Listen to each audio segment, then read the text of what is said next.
Imagine a city, a single point on the map, that holds the heart and soul of three of the world's major religions. Welcome to Jerusalem, the Cradle of Faiths, a city steeped in history and brimming with spiritual significance.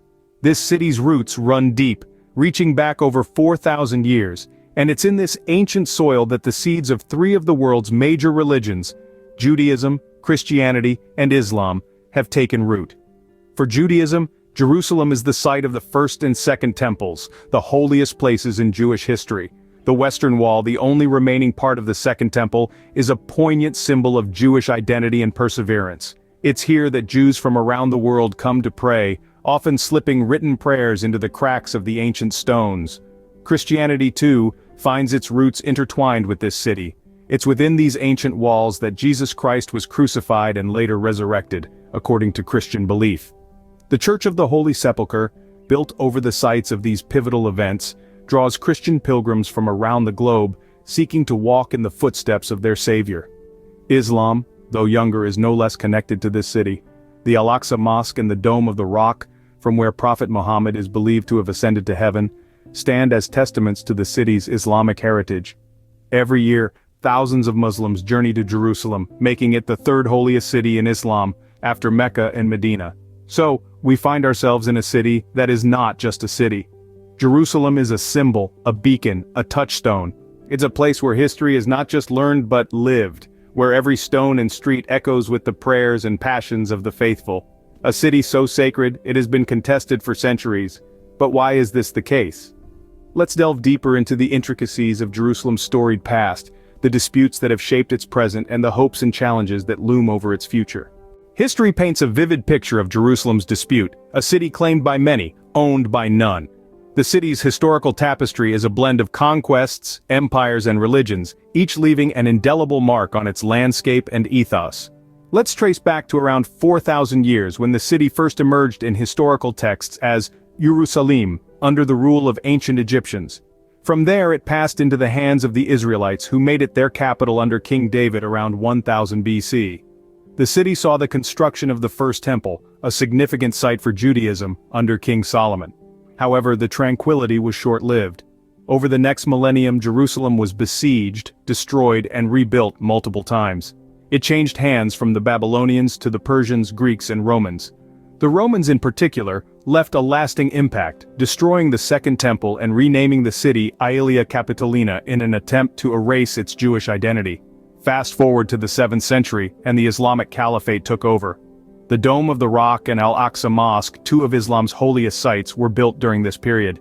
The city then fell to the Christian Crusaders in the 11th century, only to be reclaimed by Muslim forces under Saladin a century later. The tides of ownership continued to ebb and flow, with the Ottoman Empire ruling for 4 centuries until World War I, when the British Mandate took over. The city was then divided between Israel and Jordan after the Arab-Israeli War in 1948. Each shift in power brought changes to the city's religious and cultural landscape, influencing the identities, beliefs, and claims of those who call Jerusalem home. These historical events have shaped the city's narrative, weaving a complex tapestry of shared histories and disputed legacies. History has set the stage for a complex dispute, but what does the modern political context add to this? Fast forward to the present day, and the city stands as a symbol of the Arab-Israeli conflict. The city of Jerusalem is a world stage where the drama of geopolitics is played out daily. Modern Jerusalem is a complex mosaic of competing claims and aspirations, where the past and the future are inseparably entwined. Let's delve into the heart of the matter, the claims of Israelis and Palestinians.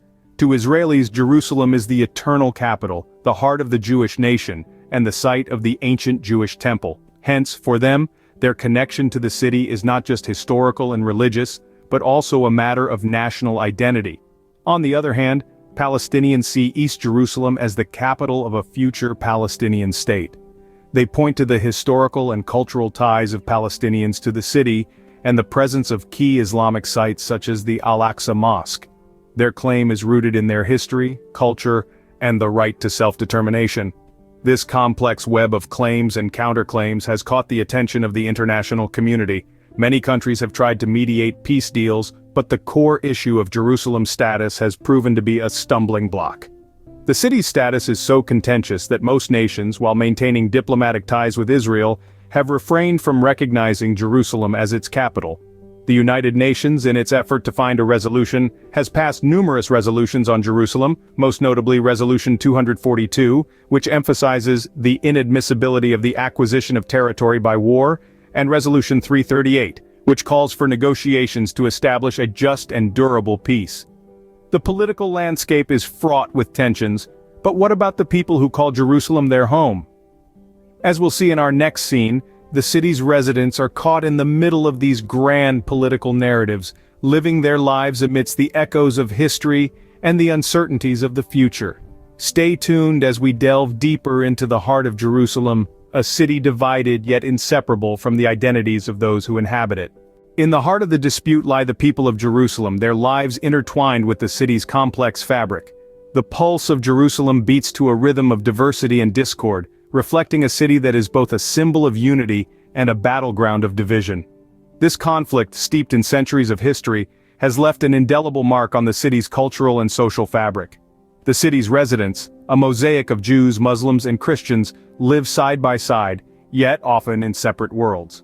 The divisions are not just along religious lines but also social, economic, and political, creating a complex web of interrelations that shape the daily life in Jerusalem. This conflict is not just a local issue, it reverberates on the global stage. Media outlets from around the world have their lenses focused on Jerusalem, each portraying the city and its ongoing dispute through their unique perspective. This media coverage, in turn, shapes global perceptions of Jerusalem. For some, it's the holy city, a beacon of faith and spirituality. For others, it's a geopolitical hotspot, a symbol of the Arab-Israeli conflict. Yet for many, it's a city of paradoxes where sacred meets profane, where peace meets violence, where past meets present. The portrayal of the conflict in the media often amplifies the divisions, highlighting the clashes, the disputes, the tensions. The stories of coexistence, of shared histories and shared spaces, often get drowned out in the cacophony of conflict. Yet these stories exist, woven into the city's intricate tapestry. Stories of neighborhoods where Jews and Arabs live as neighbors, stories of holy sites revered by multiple faiths, stories of everyday life that defies the narrative of division. The narrative of Jerusalem's dispute is not just political or religious, it's personal. But what does the future hold? As we delve into the road ahead, let's remember that at the heart of the dispute are the people of Jerusalem, their lives shaped by the city's past, their future intertwined with the city's destiny. While the path to resolution may seem steep, potential solutions could pave the way to peace. As we peer into the future of Jerusalem, we see a complex tapestry of possibilities, each thread representing a potential solution. The city's status has been the subject of numerous peace proposals, each with its own merits and challenges. Some suggest a two-state solution, where Jerusalem would serve as the capital for both Israel and Palestine, a symbol of coexistence. Others propose an international administration, a shared city governed by a consortium of nations under the umbrella of the United Nations. Legal and policy frameworks also play a crucial role in charting the road ahead. The Oslo Accords of the 90s, for instance, were a significant stride toward peace, even though they left the status of Jerusalem to be resolved in future negotiations. More recently, the deal of the century proposed by the United States in 2020 stirred up a conversation, though it was met with mixed reactions. But what does the future hold for Jerusalem? It's hard to say with certainty. Peace negotiations will continue to play a pivotal role, and every step forward, however small, brings us closer to a resolution. Potential developments may include enhanced cooperation between Israel and Palestine, international intervention, or even grassroots movements advocating for peace. Success, however, hinges on addressing the core issues that fuel the dispute: the religious significance of Jerusalem, the city's historical and cultural importance, and the political aspirations of Israelis and Palestinians. Any viable solution must take these factors into account, fostering an environment of mutual respect and understanding. And as we navigate this intricate roadmap, we must remember that the city's residents are at the heart of the matter. Their lives, their hopes, their fears are intertwined with the city's fate. Ensuring their well-being and preserving the city's rich cultural mosaic should be the cornerstone of any resolution strategy. What's your perspective on the situation in Jerusalem, and how do you envision a path towards resolution?